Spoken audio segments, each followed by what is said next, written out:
নমস্কার, আবারও চলে এসেছি দিদিভাই কিচেনের রেসিপি নিয়ে। দেখুন, চাল কুমড়ো তো কেটে নিয়েছি, কিন্তু চাল কুমড়োর যে মোটা করে ছালটা আছে এটা কিন্তু আমরা ফেলবো না, এটাকে আমরা ভাজা করব। অনেকে জানে না এটা খেতে হয়, এটা খাওয়া যায়, এটা ফেলে দেয় অনেকে। তো আমরা আজকে ফেলবো না, এটাকে সরু সরু করে কুচিয়ে নেব, আলুর মতো, যেরকম আলু ভাজা করে তো সেরকমই ভাবে রান্না করব।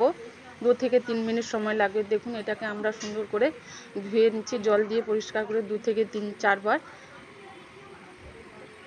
ধোয়া হয়ে গেছে। এখন এর মধ্যে লবণ ও হলুদের পরিমাণ দিয়ে ভালো করে মাখিয়ে নেব।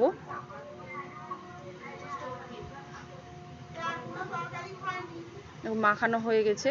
এদিকে আমি ফ্রাইং প্যানে তেল দিয়ে দিয়েছি, তেলটাও খুব গরম হয়ে গেছে। তো ফোড়নের জন্য দেখুন, শুকনো লঙ্কা ফোড়ন দিলাম,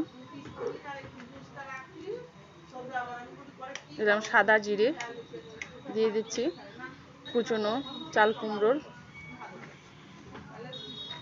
চালগুলো দিয়ে আবার একটু নেড়ে নিচ্ছি। এটাকে একটু ঢাকা দিয়ে দিয়ে রান্না করতে হবে, বেশি সময় লাগবে না। জল খুব অল্প পরিমাণ জল ছিটিয়ে দিয়ে ঢাকা দিয়ে দিতে হবে। দেখুন, একটু তেল দিচ্ছি, আবারও একটু নেড়ে নিলাম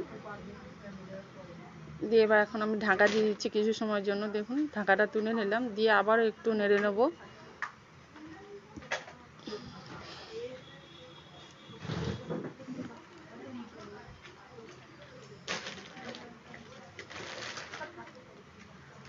এটা এরকম নেড়ে নেড়ে বা ঢাকা দিয়ে করলে ভালো লাগবে খেতে। জলের পরিমাণ লাগে না, খুব অল্প পরিমাণ, তো অল্প আবারও একটু জল ছিটিয়ে দিচ্ছি,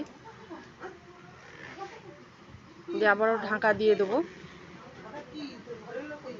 দেখুন, আবার দিয়ে দিচ্ছে, ঢাকাটা তুলে নিচ্ছি। এখন কেউ মিষ্টি খেতে দিতে পারে, নাও দিতে পারে, তো আমরা মিষ্টি একটু ভালো লাগে বলে তাই দিয়েছি অল্প পরিমাণ চিনি দিয়ে একটু নেড়ে নেব আবারও। দেখুন, ভাজাটা আমার হয়ে এসছে।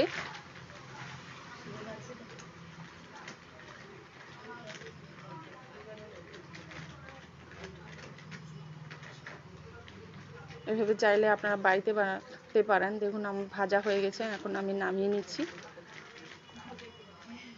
এইভাবে বানালে আপনারা ভালো লাগবে খেতে। আমার রান্নাটি বা চ্যানেলটি যদি ভালো লেগে থাকে, আপনারা চ্যানেলটিকে সাবস্ক্রাইব করবেন, লাইক করবেন, ফলো করবেন, শেয়ার করবেন।